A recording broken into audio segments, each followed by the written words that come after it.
ఓం స్వామి శరణమయ్యప్ప. మిత్రులారా అందరికీ నమస్కారం. వెల్కమ్ టు న్యూస్ అఖండ. నేను మీ కస్తూరి శ్రీధర్. ఈ న్యూస్ కనుక ఇన్నారంటే భారతీయులు అనేవాళ్ళు ఎవరైనా సరే సంతోషంతో డ్యాన్స్ లేస్తారు.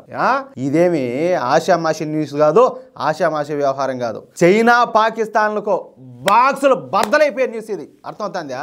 అసలు ఈ న్యూస్ కు హెడ్డింగ్ ఏం పెట్టాలో అర్థం కాక మేము గంట సేపు ఆలోచించాల్సి వచ్చింది. దీన్ని బట్టి మీరు అర్థం చేసుకోండి ఈ న్యూస్ ఏ రేంజ్ లో ఉంటుందో. సరే, ఇంకా అసలు విషయానికి వద్దాం. ఈ న్యూస్ యుద్ధ విమానాలకు సంబంధించింది. ఇది ఈ యుద్ధ విమానాలను తయారు చేయడం అంటే మామూలు మాటలు కాదు. అందుకు ఎంతో సాంకేతికత పరిజ్ఞానం కావాలా. దాదాపు 74 రకాల టెక్నాలజీలు ఈ యుద్ధ విమానాల తయారీకి అవసరం అవుతాయి. అర్థమవుతుందా? ఇక హార్డ్వేర్ గురించి ప్రత్యేకంగా చెప్పుకోవాల్సిన అవసరం లేదు. ముఖ్యంగా అత్యంత సంక్లిష్టమైన ఇంజిన్ టెక్నాలజీ అవసరం అవుతుంది.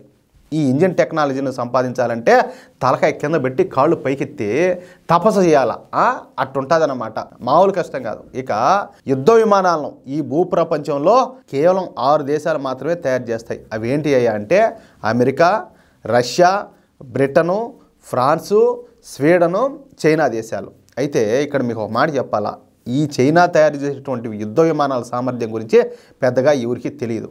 అర్థమైందా? ఇక మన భారత్ తేజస్ యుద్ధ విమానాలను తయారు చేస్తుంది. కానీ వాటిలోని ఇంజిన్లను ఇతర హార్డ్వేర్లను ఇతర దేశాల నుంచి దిగుమతులు అయితే చేసుకుంటుంది. అంటే కంప్లీట్గా మన దేశానికి సంబంధించింది అయితే కాదు. అంటే ఎంతో కొంత పక్క దేశాల మీద అయితే మనం ఆధారపడుతున్నాం ఈ యుద్ధ విమానాల తయారీ విషయంలో.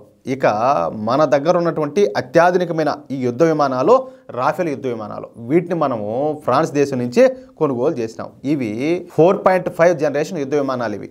ఇక మన దగ్గర 5వ జనరేషన్ యుద్ధ విమానాలు అయితే లేవు. 5th జనరేషన్ అంటారు కదా, అవి అయితే లేవు. అందుకోసం మన భారతదేశము ఫ్రాన్స్, అమెరికాల సాయం అయితే తీసుకుంటుంది. భారత్ చేపట్టినటువంటి ఈ 5వ జనరేషన్ యుద్ధ విమానాల తయారీ ప్రాజెక్టు పేరే AMCA.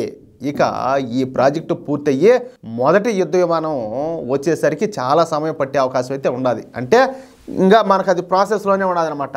ఇంకా చైనా విషయానికి వద్దాం. చైనా ఇప్పుడు ఈ 5th జనరేషన్ యుద్ధ విమానాలు అయితే తయారు చేస్తుంది. ఆల్రెడీ వాళ్ళు రన్నింగ్లో ఉన్నారు. వీటి పేరు వచ్చేసి J-35, J-20 యుద్ధ విమానాలు. అయితే వీటి సామర్థ్యం గురించి పెద్దగా ఎవరికి తెలియదు. అసలు ఇవి 4.5th జనరేషన్ యుద్ధ విమానాలు కాదో కూడా ఎవరికి తెలియదు. అంటే వాళ్ళు చెప్తున్నారు, మనం వినాలా. ఇక్కడ మన దేశంలో లాగా కాదు కదా, వాళ్ళ దేశంలో వాళ్ళ కాదని చెప్పేసి ఎటువంటి న్యూస్ కూడా బయటకు రాదు. వాళ్ళు చెప్పిందే న్యూస్ బయటకు వచ్చేది. అట్టుంటుంది. వాళ్ళు మళ్ళా పక్క దేశంలో వాళ్ళను వీళ్ళు నియంత పాలన చేస్తున్నారు, వాళ్ళు నియంత పాలన చేస్తారని చెప్పేసి ఇట్లా వాళ్ళందరూ మాట్లాడతారు. ఎవరు అక్కడ ఉండేవాళ్ళు వాళ్ళు కావచ్చు, ఇక్కడ ఉన్నటువంటి వాళ్ళ బానిసలు కావచ్చు. సరే, ఇలాంటి పరిస్థితుల్లో ఇప్పుడు భారత్కు 2 ఆఫర్లు వచ్చినాయి. ఈ మామూలు ఆఫర్లు కాదు, అది కూడా 6th జనరేషన్ యుద్ధ విమానాల తయారీ ఆఫర్లు అనమాట. ఆలోచించుకోండి. అంటే ఇంతవరకు మనకు 5th జనరేషన్ యుద్ధ విమానాలే లేవు. అట్లాంటిది ఏకంగా 6th జనరేషన్ యుద్ధ విమానాలకు సంబంధించినటువంటి ఆఫర్లు వచ్చినాయి. అర్థమవుతుందా? ఈ 2 భారీ ఆఫర్లు, ఒకటి వచ్చేసి FCAS ఒకటి, రెండోది వచ్చేసి GCAP. ఈ FCAS అంటే ఈ ప్రాజెక్టులో 6th జనరేషన్ యుద్ధ విమానాలను తయారు చేయడమే లక్ష్యంగా ఈ ప్రాజెక్టును జర్మనీ, ఫ్రాన్స్, స్పెయిన్ దేశాలు చేపట్టినాయి. ఇకపోతే GCAP ప్రాజెక్టు, ఈ ప్రాజెక్టులో కూడా ఈ 6th జనరేషన్ యుద్ధ విమానాలను తయారు చేయడమే లక్ష్యంగా ఈ ప్రాజెక్టును బ్రిటను, ఇటలీ, జపాన్ దేశాలు చేపట్టినాయి. చూడండి, ఇక ఈ 2 మెగా ప్రాజెక్టుల్లో భారత్ను కూడా చేర్చుకునేందుకు ఆయా దేశాల నుంచి భారత్కు ఆఫర్లు వచ్చాయి. అంటే ఈ ప్రాజెక్టులలో భారతదేశంతో కలిసి పనిచేసేందుకు నేను పైన చెప్పినటువంటి ఈ 6 దేశాలు కూడా తహతహలాడిపోతాయన్నమాట.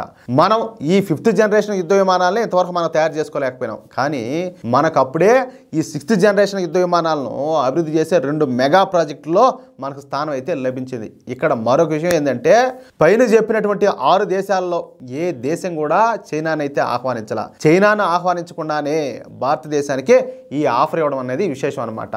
అది కూడా మనం అడగకుండానే ఈ 6 దేశాలు మనకి ఆఫర్ ఇచ్చాయి.